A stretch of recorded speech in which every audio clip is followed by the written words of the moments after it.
जय हिंद बच्चों, आप सभी का अपने YouTube चैनल नमो भारत गणित में हार्दिक स्वागत और अभिनंदन है। बच्चों, आज की क्लास है पार्ट 4 से द्विघात समीकरण के प्रश्न 4.3 के क्वेश्चन नंबर 10 से। इसके पिछले क्लास में क्वेश्चन नंबर 9 तक बता दिए थे, तो आज की क्लास में क्वेश्चन नंबर 10 से बताएंगे।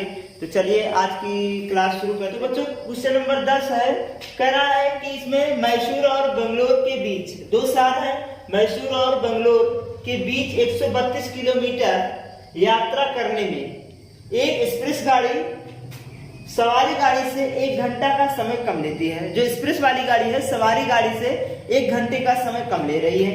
फिर कह रहा है कि यह एक्सप्रेस गाड़ी की औसत चाल, यह एक्सप्रेस गाड़ी की औसत चाल सवारी गाड़ी की औसत चाल से 11 किलोमीटर अधिक हो तो मतलब सवारी गाड़ी से एक्सप्रेस गाड़ी 11 किलोमीटर प्रति घंटे की स्पीड से अधिक चल रही है। तो दोनों रेलगाड़ियों की औसत चाल ज्ञात कीजिए, एक्सप्रेस की और सवारी गाड़ी की, दोनों की औसत चाल हमको ज्ञात करनी है। तो हम दोनों को देखा, यहाँ पर दोनों दिया है, तो यहाँ पर हम एक चर भी मान सकते हैं और 2 चर मानकर भी लगा सकते हैं। ठीक है, तो अधिकतर का एक ही चर मानेंगे। तो यहाँ से देखिए, अगर यहाँ बोला है कथन में, क्वेश्चन में क्या बोला है कि जो है एक्सप्रेस गाड़ी की जो औसत चाल है रेलगाड़ी की औसत चाल से 11 किलोमीटर प्रति घंटा अधिक है। तो अगर हम सवारी गाड़ी की x मान लें तो एक्सप्रेस गाड़ी का 11 किलोमीटर अधिक है, तो x प्लस 11 किलोमीटर प्रति घंटा हो जाएगा। तो ये मानेंगे यहाँ पर, माना सवारी गाड़ी की औसत चाल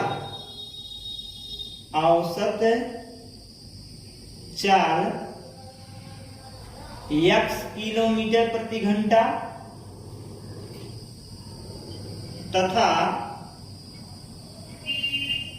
प्रश्नानुसार, प्रश्न के अनुसार क्या बोला है कि सवारी गाड़ी से 11 किलोमीटर प्रति घंटा चाल अधिक है, किसकी? एक्सप्रेस गाड़ी की। तो यहां लिखेंगे, तब प्रश्न के अनुसार एक्सप्रेस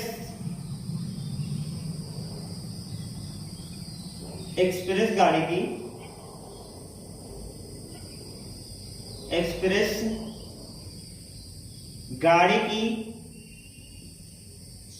चाल कितना हो जाएगा? 11 किलोमीटर प्रति घंटा अधिक है, किससे? सवारी गाड़ी से। सवारी गाड़ी का x है, इसमें 11 जोड़ देंगे, 11 किलोमीटर प्रति घंटा ये हो जाएगा। x प्लस 11 किलोमीटर प्रति घंटा किसका हो गया? एक्सप्रेस गाड़ी की औसत चाल हो गया। क्लियर? अब आगे क्या कह रहा है कि दोनों का यात्रा क्या, दोनों चाहे एक्सप्रेस गाड़ी हो चाहे सवारी गाड़ी, उसको तो करना है 132 किलोमीटर की यात्रा। तो दूरी दोनों का सेम है, तो दूरी दिया है, दूरी दोनों का दिया है, कितना दिया है? 132 किलोमीटर, ये हो गया दूरी। तो सवारी गाड़ी कितना समय ले रहा है वो निकाल लेते हैं। सवारी गाड़ी द्वारा लगा समय, सवारी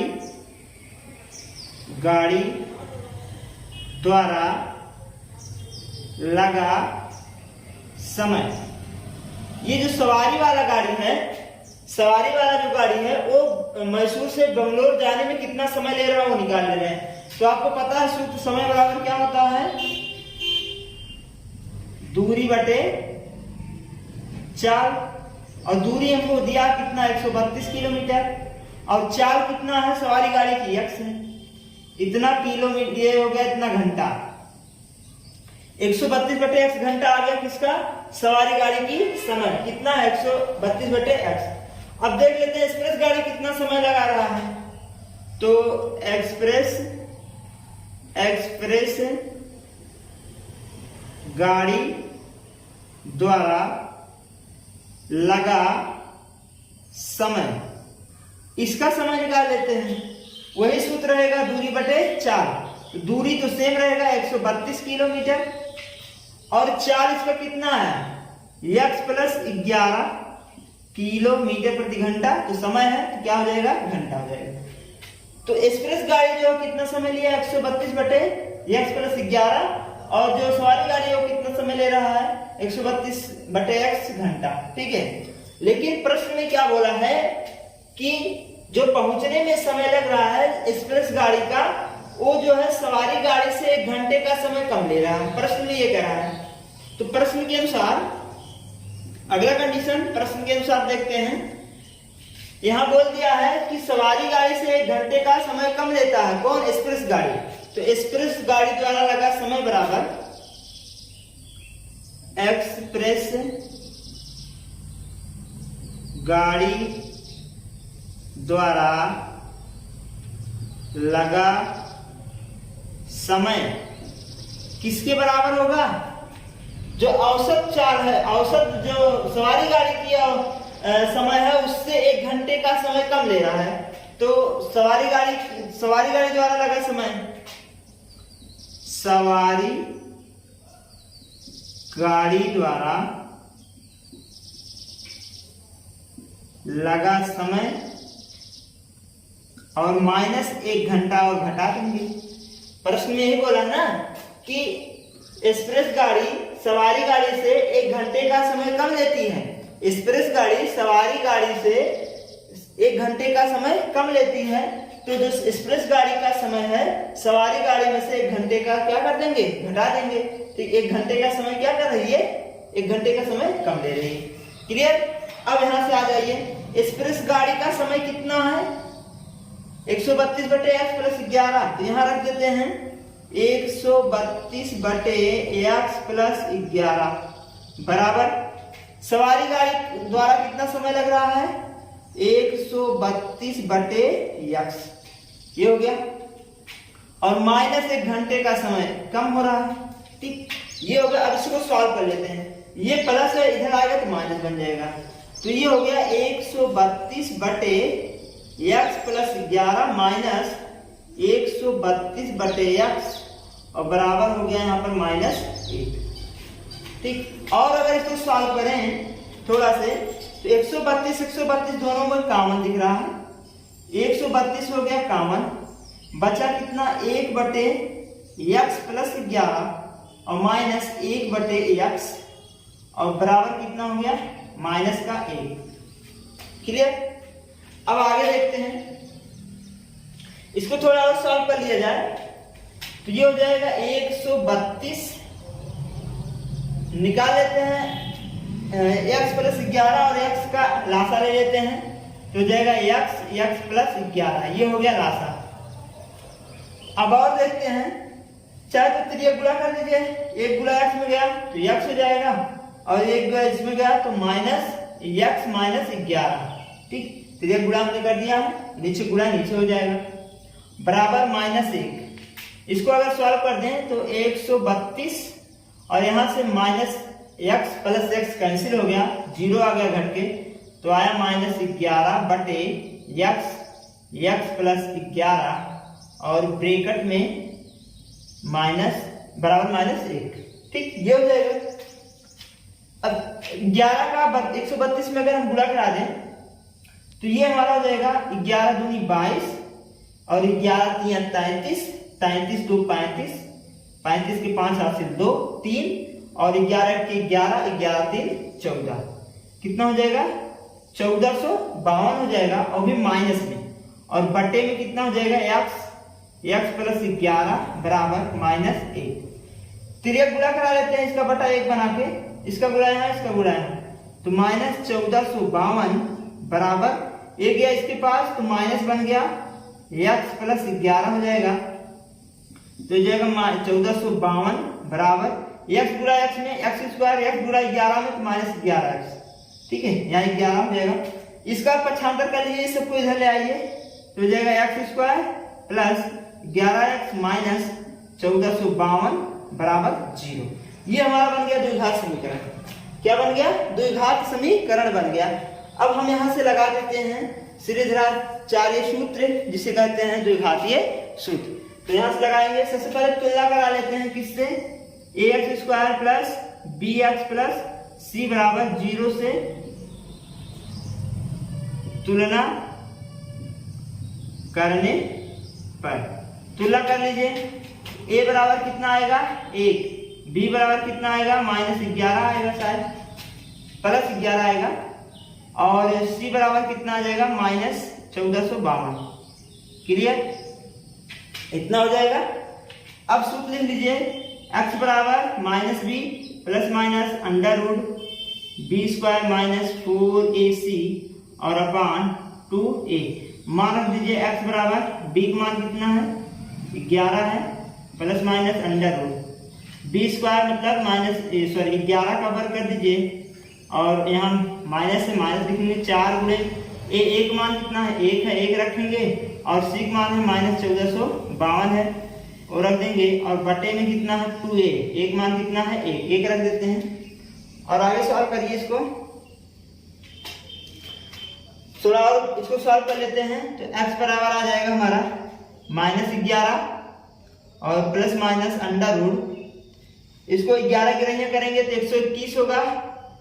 11 का वर्ग कितना होता है 121 होता है, 121 हो गया और यहाँ पर माइनस माइनस प्लस बन जाएगा और ये 4 से गुणा कर देंगे 4 दूनी 8 हो जाएगा, यहाँ पर 4 दूनी 8 हो जाएगा और 4 पंचे 4 दूनी 8 हो गया, ये हो गया और 4 पंचे 20, 20 के शून्य हासिल 2 और 4 से 16, 16 2 18, 8 हासिल 1, 4 के 4 और 1 5, कितना हो गया 5808 और बटे में कितना 2 1 के 2।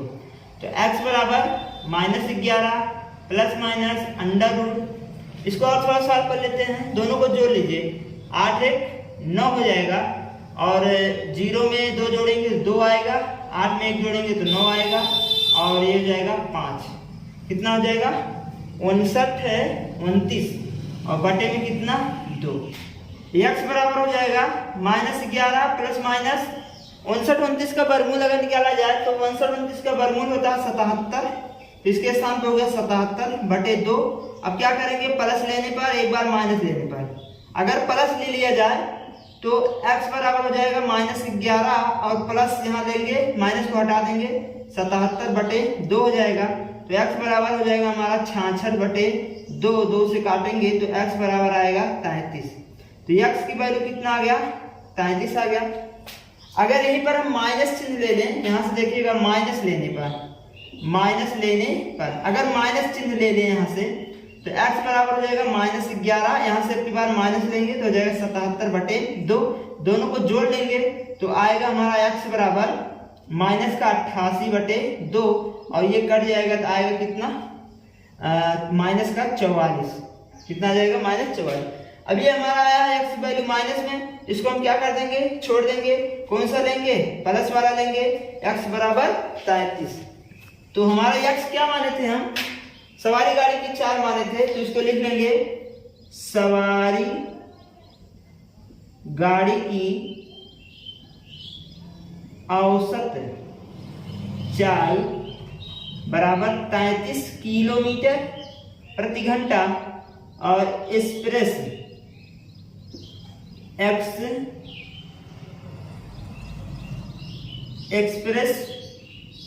गाड़ी की औसत चाल कितना है, इसको जोड़ लेते हैं। यहाँ लिखा है x प्लस 11, तो x के स्थान पे कितना आया 33 आया, 33 रखेंगे प्लस 11 जोड़ देंगे तो 33 प्लस 11 बराबर कितना हो जाएगा 44 किलोमीटर प्रति घंटा। तो ये हमारा क्या हो जाएगा आंसर हो जाएगा।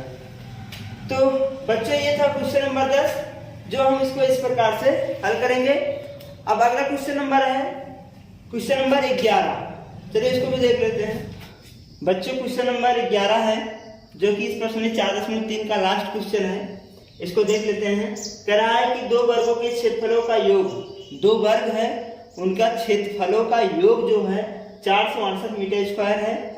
यदि इनके परिमापों का अंतर, दोनों वर्गों के परिमापों का अंतर 24 मीटर हो तो दोनों वर्गों की भुजाएं ज्ञात कीजिए। हमको क्या ज्ञात करनी है, दोनों वर्गों की भुजाएं ज्ञात करनी है। तो जो ज्ञात करनी है उसको मानेंगे। तो सबसे पहले हम जान लेते हैं क्षेत्रफल क्या है वर्ग का और परिमाप क्या है। तो वर्ग का क्षेत्रफल बराबर होता है भुजा गुणे भुजा, मतलब भुजा का स्क्वायर।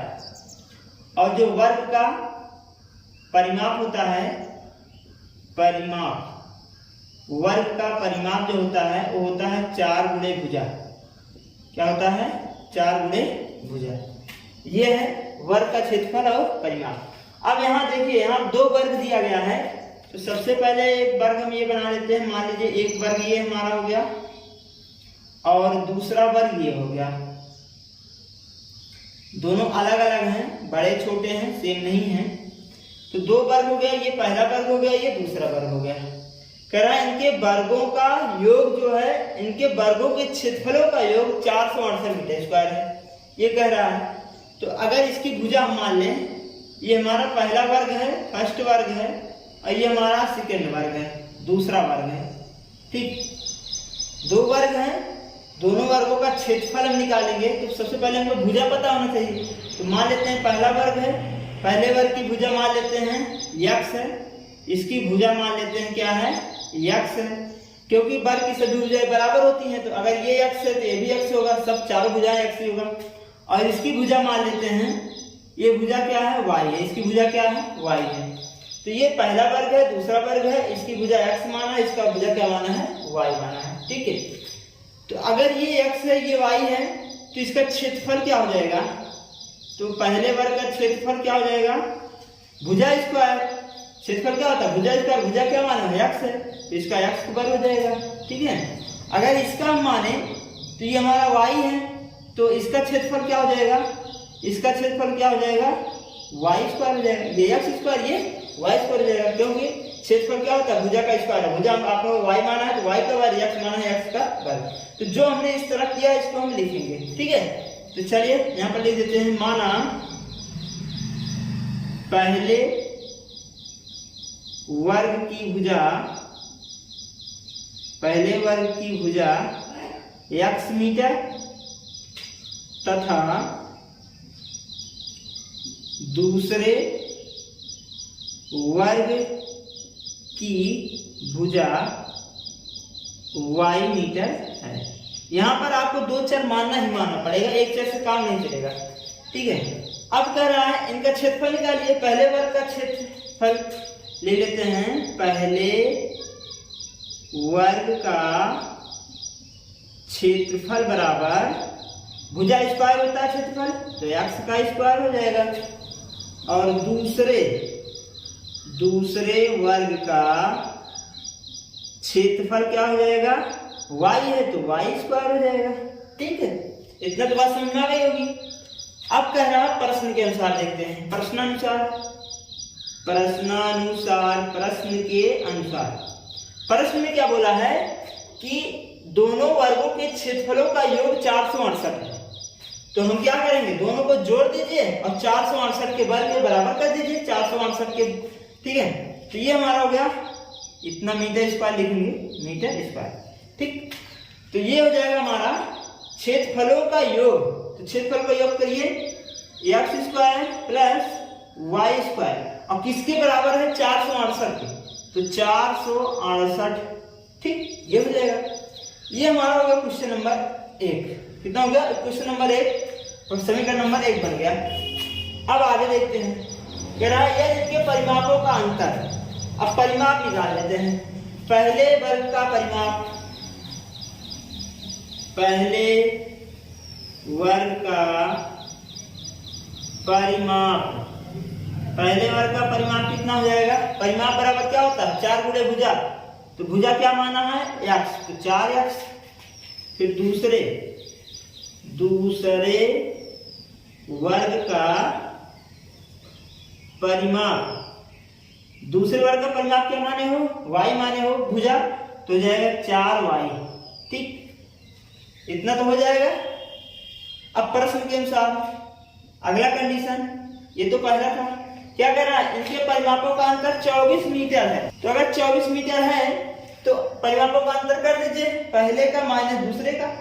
ठीक, तो किसमें करेंगे? जो बड़ा होगा।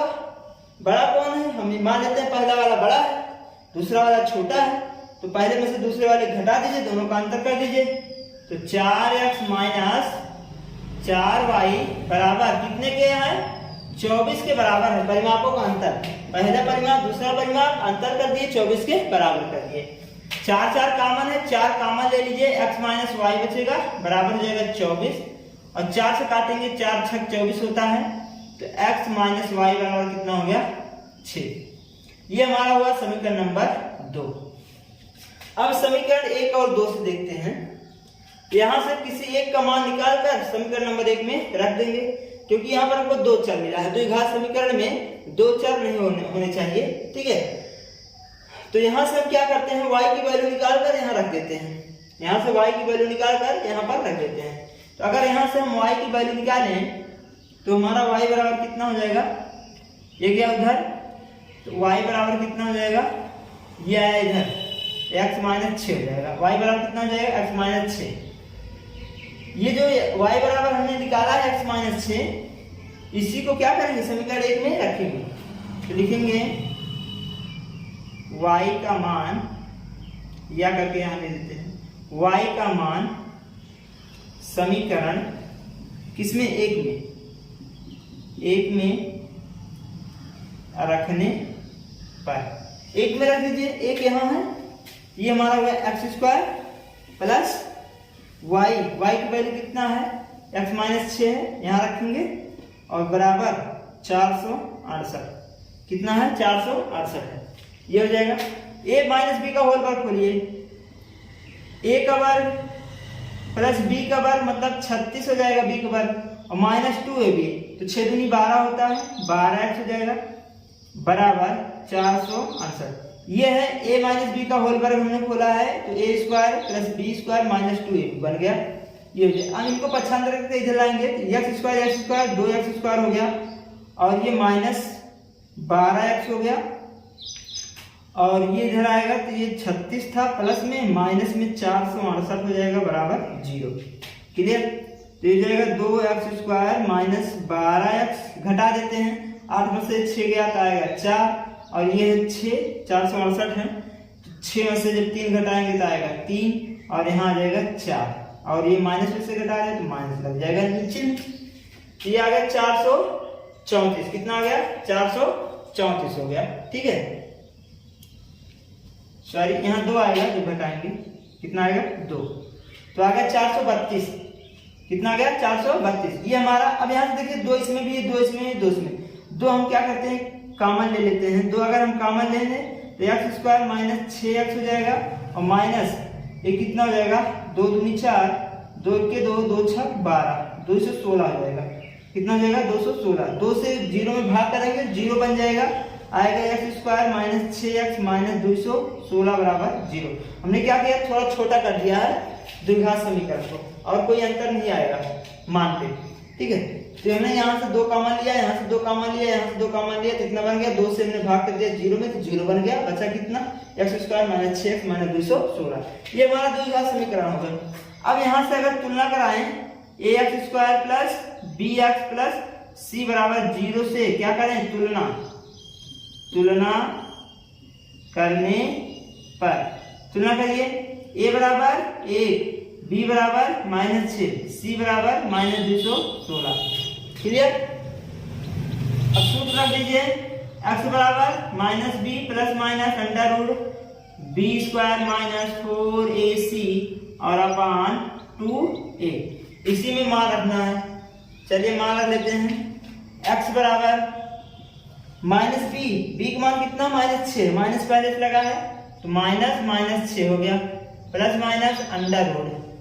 अब यहां से देखते हैं, बी स्क्वायर मतलब माइनस 6 का वर्ग कर दीजिए, माइनस 4ac, 4a एक मान 1 है, और c की वैल्यू कितना है, c की वैल्यू माइनस 216 है, तो माइनस 216 हो जाएगा।